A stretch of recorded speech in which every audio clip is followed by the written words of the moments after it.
25-30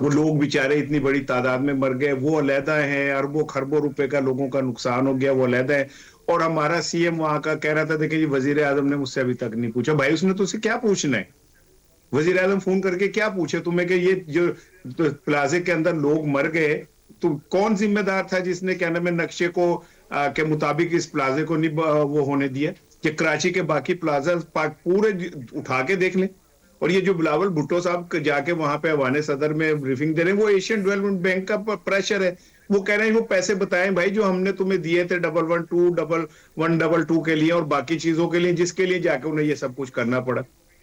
تو اگر اس طرح آپ نے اب لوگوں کے ووٹ پہ بھی قبضہ کرنا ہے، وسائل پہ بھی قبضہ کرنا ہے اور آپ یہ سمجھتے ہیں کہ آپ اس طرح کی بریفنگز دے کے بچ جائیں گے تو بچ جائیں. لیکن آج کراچی نہیں پورا پاکستان اس بات کا ایک سوال کر رہا ہے کہ کیا ہم کبھی اس طرح کے لوگوں کا تعین کر سکیں گے. 1 منٹ اور لوں گا میں آپ سے. آپ کو یاد ہوگا کہ کراچی کے اندر یہ ایک فیکٹری کو قبضہ بھتہ مافیا نے چاروں طرف سے بند کر کے آگ لگا دی تھی اور آج تک 300-400 لوگ اس میں جان بحق ہو گئے تھے. آج تک اس کیس کا کوئی فیصلہ نہیں آ سکا. اتنا تگڑا ہے یہاں پہ مافیا کہ اس کے خلاف اب آپ بات بھی نہیں کر سکتے. تو یہ ہو گیا، ابھی کل کو کچھ اور ہو جائے گا. اس سے پہلے بھی کراچی میں بڑی بڑی عمارتوں میں آگ لگی، سیم یہی والا معاملہ تھا، اب بھی وہی معاملہ ہے. ٹھیک ہے. اچھا نیازی صاحب اس پہ بھی اگر آپ کامنٹ کرنا چاہیں تو ضرور کیجئے گا. اس کے ساتھ جو ووٹ کی بات کی ابھی رانا صاحب نے بھی، اب ووٹر کی عمر بڑھانے کی بات ہو رہی ہے کہ 18 سال سے بڑھا کے 25 سال کر دیا جائے. آپ کو لگتا ہے کہ اس سے کوئی فرق پڑے گا؟ اور دوسرا یہ کیوں کرنے کی خواہش ہے؟ اس طرح کی خبریں کیوں آ رہی ہیں؟ میرا نہیں خیال کہ ووٹرز کی عمر بڑھائی جائے گی یا گھٹائی جائے گی. کرائسس یہ ہے جی کہ بہت سی چیزیں جو ہے فلوٹ کی جاتی ہیں، بہت سی خبریں جو ہیں ہمیں فیڈ کی جاتی ہیں اور ہر کوئی اپنے اپنی نوعیت کی خبریں فیڈ کرتا ہے. زیادہ تر تو ہمارے جو مستحکم ادارے ہیں ان کا یہ مشکل ہے کہ وہ مختلف خبریں جو ہے ہمارے تک پہنچاتے رہتے ہیں. پہلے تو یہ میں آپ کو کمنٹ کر دوں، یہ آپ کا جو کراچی کی جو آگ کے اوپر کی ہے، دیکھیں آپ نے خود ہی جو کہا ہے، میں تو وہی کیوں جو ہے اس کو پکڑوں گا کہ یہ آپ کو ایک چیز بتاتا ہے کہ اس ملک کے اندر جو ہے قانون جو ہے وہ نافذ نہیں ہوتا. مجھے یاد ہے کہ 3-4 مہینے پہلے یہاں پہ پنجاب کے اندر مریم اورنگزیب صاحبہ نے یہ اسموک کے لیے بڑا یہاں پہ کیا، بہت بڑا میڈیا کے ساتھ انٹریکٹ کیا اور بتایا کہ اس دفعہ ہم نے کیا کیا بندوبست کیے ہیں. تو انہوں نے بہت کچھ بتایا. میرا خیال ہے اتنا کمال کا جو ڈوسیے تھا یا وہ پریزنٹیشن تھی جو انہوں نے ہمارے سامنے پیش کی. پک اینڈ پین کے اندر بہت ساری چیزیں، فورسز، یہ وہ انفارمیشن کو پہنچانا. تو مجھے یاد آیا کہ بہت عرصے پہلے وہ یاد نہیں کب یہ کہ پولیس ہم نے یہاں پہ ٹریفک پولیس لاہور میں بنائی تھی تو اس کی ایک پریزنٹیشن میں یاد آ گئی. تو وہاں بھی بتایا گیا کہ اب یہ جب آئیں گے تو پورا لاہور کا ٹریفک کا نظام جو ہے وہ پتہ نہیں کہاں پہنچا دیا جائے گا. تو اس وقت ہی میری ریزرویشن تھی اور اس دفعہ تو میں نے جب مریم اورنگزیب صاحبہ یہ دے رہی تھی تو اس کے بعد ان سے میں بات کی. میں نے کہا کہ محترمہ آپ یہ ذہن میں رکھیں کہ یہاں پہ امپلیمنٹیشن جو ہے ایک بہت بڑا کرائسس ہے. یہ اس میں کوئی آپ اس میں کوئی ذہن کے اوپر کوئی یہ نہ بٹھائیں کہ جی آپ نے کیا تو ضرور ہوگا یا کیوں نہیں ہوا اور اس کے اوپر آپ کو برا منا جائے. یہ سسٹم جو ہے یہ اپنے ہی کے لیے ایک اس کے لیے رکاوٹیں پیدا ہوئی ہے. مجھے یہ جو چیز ہے اس میں ایک بڑے کینوس کے اوپر یا بڑے اس کے اوپر تناظر میں آپ یہ دیکھیں کہ جو حکومتیں ہوتی ہیں اور آئین جس کی گارنٹی کرتا ہے ان کا شہریوں کے بارے میں ان کی 2 ذمہ داری ہیں یا ایک ذمہ داری ہے. اور آئین کے اندر یہ درج ہے باقاعدہ کوٹ ان کوٹ منوان اس طرح کہ حکومت شہریوں کے جان اور مال کی اجازت کی حفاظت کرتے. اس میں آپ رو بھی ڈال دیں. اب چاہے وہ جل کے لوگ یہاں پہ مرے، چاہے بلوچستان میں ٹیررزم میں بڑھے، چاہے میرے گھر کے اندر کوئی ڈاکو آ جائے، چاہے کوئی بتھا لیتے ہوئے کراچی لاہور کے اندر یا کسی شہر کے اندر کسی کو گولی مار دی جائے یا کوئی گمنام آ جائے یا کچے کے ڈاکو آ جائے، جس جگہ بھی پاکستان کے شہریوں کی جان و مال خطرہ ہوگا اس کی حفاظت حکومت کرتی ہے. اب حکومت اگر وہ حفاظت نہیں کر سکتی، اور یہ کوئی آج کی باتیں نہیں ہے، یہ کوئی حکومت کا مسئلہ نہیں ہے. میری ایک بڑی اس کے بارے میں نپی تلی رائے اور پورا مشاہدہ ہے کہ یہ پورا نظام جو آج دیکھ رہے ہیں یہ 80s میں شروع ہے جان و مال کی حفاظت کے. پہلے کراچی میں شروع ہوا 80s کے اندر، اس کی کیا وجوہات تھی جائے بغیر، پھر 90s میں آیا. لیکن ہر جو سال ہے پچھلے سال سے میں بڑھوتی ہے کہ لوگ جو ہیں اسی لاہور کے اندر لوگوں نے گارڈز نہیں رکھے تھے, کوئی باوردی گارڈ کہیں نظر نہیں آتا تھا. آج 30 سال پہلے 35 سال پہلے آپ نوجوانوں کو نہیں پتا ہوگا, لیکن ہم دیکھتے رہے. آج لاہور کے اندر جس کے پاس تھوڑی سی آسودگی ہے, جو تھوڑا بہتر ہے, جو کوئی ڈرائیور رکھ سکتا ہے یا کوک رکھ سکتا ہے, گھر میں نوکر رکھتا ہے, تو گارڈ ضرور رکھے گا وہ ساتھ. اب یہ وہ چیز ہے کہ جس میں آپ نے اپنی حفاظت آپ نے خود کرنی ہے. بلوچستان کے اندر دیکھیں کہ جس جگہ جائیں وہ معصوم پنجابیوں کو مارنے شروع کر دیں, کے پی میں کوئی بندہ چلے جائے تو وہاں پہ وہ اور ہے فتنہ خوارج ہے, کہیں پہ جو فتنہ ہندوستان ہے. یہ ساری چیزیں جو ہے نا اس میں ایک ہی مستحکم ہوئی ہے, اور اس کے ساتھ اب ہمیں رہنا ہے کہ اگر آپ یہ سمجھتے ہیں کہ کوئی بلڈنگ کے قوانین نافذ ہو جائیں گے, کوئی کسی پورے کراچی چھوڑے لاہور کیا راولپنڈی کیا کسی جگہ جائیں, یہ ایک پاکستان کی انتہائی وہ سیڈ سٹوری ہے جس کے اوپر ہمیں مان لینا چاہیے کہ جان و مال کی بات کرنا حکومتوں کے بس کی بات نہیں رہی, جو ان کی بنیادی ذمہ داری ہے جس کے لیے اقتدار دیا جاتا ہے, کیونکہ اور کئی پرائرٹیز ہیں جس میں وہاں پڑی ہوئی ہیں. باقی جو ہے جو عمر کا مسئلہ ہے, یہ شوشے جو ہیں یہ مزید جو سیاسی عدم استحکام ہے اطہر اس کو مزید بڑھائے گا. یہ چیزیں کہیں لے کے نہیں جاتی, کیونکہ جب آپ دیکھتے ہیں کہ کہیں پہ کنسنسس نہیں ہو رہا سیاسی پارٹیوں کے اندر کسی بات کے اوپر, پیپلز پارٹی کسی جگہ پہ جو ہے وہ آپ کے قابو نہیں آتی, کسی کے یا کہیں پہ کوئی اور پارٹی نہیں آتی, تو پھر اس طرح شوشے سامنے آ جاتے ہیں. جو میرے نزدیک یہ صحیح الحاصل ہے, عمر 18 سال کریں یا 25 سال کریں. اگر آگے فکر یہ فکر ہے کیونکہ میں اسے وائنڈ اپ کر رہا تھا کہ اس میں بس یہ ہے کہ یہ ایک جو آپ کچھ کر لیں, یہ ایسی چیز ہے کہ آپ سے یہ سسٹم جو ہے جو نظام ہے ایسا مطلب ہے کہ آپ کچھ بھی کر لیں, کوئی بھی مطلوبہ نظام سیاسی انداز میں یہاں کے زور وروں کو طاقتوروں کو ملنے سے رہے. اچھا منیب صاحب, ذرا اگر کراچی والے مسئلے پہ کامنٹ کرنا چاہتے ہیں تو ضرور کیجئے گا, لیکن یہ جو ووٹر ایج والا مسئلہ ہے آپ نے بھی اس حوالے سے گفتگو کی, میں نے سن رہا تھا, تو آپ کو لگتا ہے کہ یہ ایک جینون قسم کا پرپوزل ہے اور اس پہ عمل درآمد بھی ہو سکتا ہے, ووٹر کی ایج 18 سے بڑھا کے 25 ہو سکتی ہے؟ اب اطہر صاحب میں بس بریفلی, ویسے تو جو نیاز صاحب نے اور رانا صاحب نے کراچی کے حوالے سے بات کی اس میں کیا مزید ایڈ کیا جا سکتا ہے, یہ ایک بہت بڑا مسئلہ ہے, المیہ ہے, اور میرے خیال میں یہی وجہ ہے کہ شاید ہم پراپر ویلفیئر اسٹیٹ نہیں بن پائے. ایک جو یہ جو نقطہ آپ نے اٹھایا ہے, جی بالکل, یہ کچھ سیاسی حلقوں میں یہ گفتگو تو ضرور ہو رہی ہے. اب بات یہ ہے کہ جو موجودہ حکومت ہے اس کو اس کے بڑا خاصہ یہ ہے کہ وہ بڑی پکا سا منہ بنا کے ہر دفعہ کہتے ہیں کہ نہیں کوئی ترمیم نہیں آ رہی, اور ایز سینئر یا as important as the deputy prime minister of Pakistan وہ بھی فرماتے ہیں کہ نہیں جی کوئی ترمیم نہیں آ رہی, اور لا منسٹر صاحب فرماتے ہیں, ان کے کولیگز کہتے ہیں نہیں کوئی ترمیم نہیں آ رہی. جو پارلیمنٹری جو امور کے وفاقی وزیر ہیں ڈاکٹر طارق فضل چودھری صاحب, وہ ترمیم آنے سے 10 دن پہلے کہتے ہیں کوئی ترمیم نہیں آ رہی.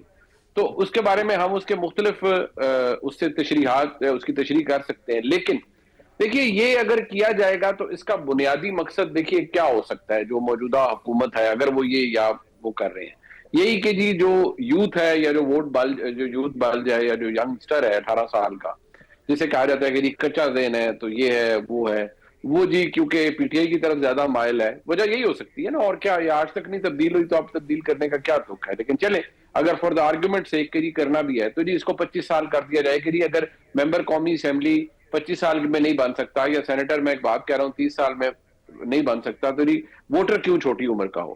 چلیں اس کے اوپر آپ یا تو کوئی فوکس گروپس کرائیں, کوئی ڈیبیٹ کروائیں یا پارلیمان کے اندر ہو, لیکن اگر مقصد یہ ہے کہ آپ ینگسٹر کو آلموسٹ ڈس انفرینچائز کریں ٹل دی ایج آف 25 کے, نہیں جی 25 سال کا ہوگا تو بڑے پختہ ذہن کا ہو جائے گا. تو میرے خیال میں یہ جو پرپوز کر رہے ہیں حکومت میں, اگر یہ واقعی کسی پرپوزل کا فارمل حصہ ہے, گفتگو ہو رہی ہے, یہ میں نے آپ کو بتا دیا کہ گفتگو ہو رہی ہے, لیکن اگر یہ واقعی کرنے کی سوچی جا رہی ہے تو میرا نہیں خیال اس کا کوئی فائدہ ہوگا. اس لیے کیونکہ دیکھیے ایک چیز جو آپ کو نظر آتی ہے وہ شاید ابھی بھی یہ ہے کہ جو پاکستان تحریک انصاف کی سپورٹ بیس ہے وہ شاید چھوٹی موٹی کم وہ ہو گئی ہو, لیکن میرے پاس کوئی ایویڈنس نہیں ہے ایسا جس کے بیسس پہ میں یہ کہہ سکوں کہ جی وہ بہت بڑا فرق پڑ گیا ہے اور بالکل ہی وہ سپورٹ جو ہے وہ جو اگر 100 پہ تھی تو 50 پہ چلی گئی ہے. میرے پاس ایسا کوئی بیرومیٹر نہیں ہے. میں اسی لیے بار بار کہتا ہوں کہ میں ریفر کروں گا